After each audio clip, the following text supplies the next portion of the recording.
What's going on, you guys? Petplatypus here, and it's time to review Dragon Ball Super, episode 26.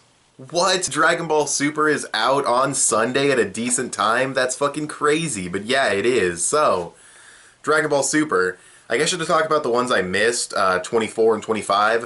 For some reason, I feel like I was thinking about my criticisms and my positives of episode 24, and I was like, did I talk about this? I don't know if I did, but if I did already talk about it at some point in a different review. Episode 24, the fight choreography was good, but the animation was too slow, and the overall pacing of the episode was pretty bad. You know, Vegeta, he comes up there, and he's like clapping, like, yeah, Frieza, sarcastic as fuck. I'm like, cool, that's a cool Vegeta moment. Then it goes on too long, and it becomes really awkward, and then, you got Bulma and Jocko arguing with each other, and it's kind of funny, and then it goes on a little too long, and it's kind of awkward. And, the fighting between Goku and Frieza, like I said, it had good choreography. I feel like the animation should have been on fast forward.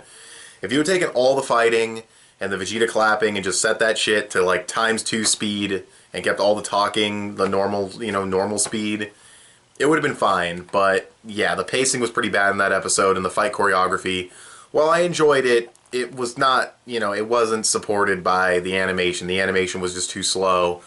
But yeah, I like seeing Frieza attack Goku's friends. I like that dirty move. That was a cool change from the movie. But yeah, overall, it was just kind of a mediocre episode and could have been a lot better if they had sped up some of it. Episode 25, I enjoyed some of this episode. Like, Goku, he transforms and Frieza transforms. They both look cool. They start fighting. The hits look brutal. It's really nice. I like some of the choreography here. It's pretty cool. Then the artwork started to get a little bit shoddy towards the end, and the animation wasn't really supporting it, like sometimes in for this episode, for example, 26, you can have weak art if the animation makes up for it, and that didn't really happen in the later parts of 25. So yeah, it got a little bit slow or whatever, but I don't remember that episode too much. But I liked the Kamehameha clash with Frieza's beam, and I liked some of the hand-to-hand stuff early on, and then towards the middle portion, towards the end, it got a little bit slower. But this episode, 26, I really liked this episode. Like I said a second ago, the artwork is nothing special here. The art's actually pretty bad in some shots, but the animation itself was nice and fluid. You had cool shots of them throwing the kicks, catching them, moving around. I liked not the camera work, but just the way they paced the moments and everything. The explosions looked on point. It was really nice, and in the second half, the artwork did improve, but the animation dropped a bit. So when I saw the animation get a little bit, when I saw the art get a little bit worse during the second half, I was like, oh good, the animation's going to get better. And it did. And yeah, it's mostly Frieza dominating Goku, but Goku does, he basically says you have a weakness, and it's the same weakness as the movie. He got this new form way too fast and went to Earth right away with it, and it burns him out way too quick. So Goku lands this epic punch right to his fucking face. That was awesome. And yeah, just so people can stop bitching, they changed it. Because in the movie, Goku gets shot by the ray gun through the chest, and everyone's like, oh my god, he's a Super Saiyan. God, Super Saiyan, how the hell? I'm like, he let his guard down. We know if they lower their guards, they're gonna get hurt. We saw that in the Namek arc, but to destroy all the criticism, they had him go base. There's no arguing. He went base form. He dropped the Super Saiyan Blue. There's no way he wasn't at his weakest. There's no way he wasn't completely off guard. So all the people who complained, it's fixed, I guess. And yeah, I'll say, yeah, it is fixed, whatever. But I will kind of criticize where he got shot, because in the movie it was in the heart area or upper chest, and in this it's kind of a non-lethal blow. I feel like he shouldn't be as injured as he was by it, but at the same time, it did go all the way through his body. It caught him off guard, he hit the ground, and immediately Frieza went over him and started fucking with his wound and stomping on it. So I guess you could say Goku wasn't prepared, and he was like, wait, what the fuck's going on? And Frieza took advantage in that moment. Maybe a little too slow to depict it like that, but still.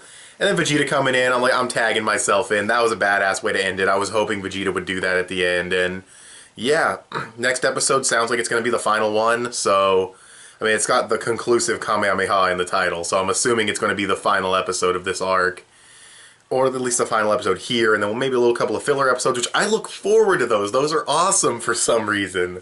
I don't mind, it's just, for some reason, like the quote-unquote filler episodes where there's a bunch of comedy and they're just fucking around is like some of the best material Dragon Ball Super has, so I'm looking forward to a couple of those before we get into the next arc, but yeah, or we can jump right into the next arc, because the manga has been on point. Fucking Dragon Ball Super manga on point for like the past 3 or 4 chapters once they were done with rushing through Battle of Gods. So, yeah, that's pretty much all I have to say about this episode. I do have to, call the art what it is. It is not good artwork, but the animation, I think, makes up for it. It was a well-paced episode. I liked the back and forth. You have Frieza dominating. Goku starts to get a little bit of an edge. Goku takes over in the end. Goku gets shot. Vegeta jumping in. It was cool. And, yeah, I don't know what's going on with Jocko and Bulma. They're just like, there's like a fight going on there. It's like one-sided victory by Bulma. That was a funny line by Jocko. Bulma's the most dangerous one here. That was funny as fuck.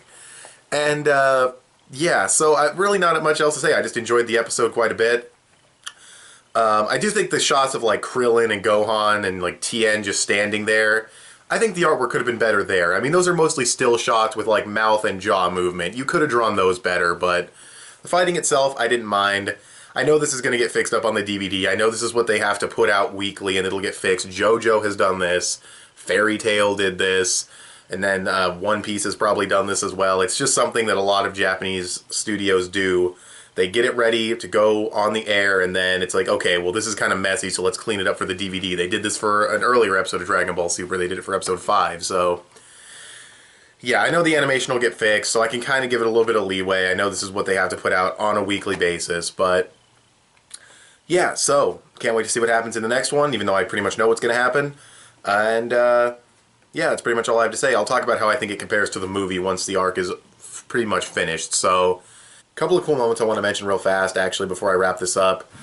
Number 1, Goku biting Frieza's tail was a cool callback to their first fight. Even Frieza's facial expression was very much like the facial expression he had when Goku bit him originally. That was cool. And also, the moment where Frieza said, what was it? He basically said something along the lines of, I want to beat you at your best. It's when they're both powering up to full power. He says, I want to beat you at your best and then kill you, is basically what he says. That's a cool role reversal of what Goku told him in the Namek arc, when Goku let him power up to 100%, and he's like, yeah, I'll beat you at your best. Or maybe he was talking to King Kai in his head, I don't remember. Actually, was that scene anime only? I don't remember if that scene was anime only, but either way, it's kind of a cool callback to that as well, so yeah, because I don't remember it in the manga, and I've been rereading the manga, but I'm in, like, the Cell stuff now, so it's been a little bit, so I'll check, whatever, but yeah, anyways, yeah, I just wanted to add in those 2 little tidbits. Yeah, for now, I will talk to you guys later, so thanks for watching this video. Tell me what you guys thought of this episode of Dragon Ball Super in the comments section below. You can follow me on Instagram or add me on PSN, I'm petplatypus on both. You can give this video a thumbs up, that would help me out a lot. And subscribe if you haven't already, or if you like what you've seen here, and I'll talk to you guys later. Bye.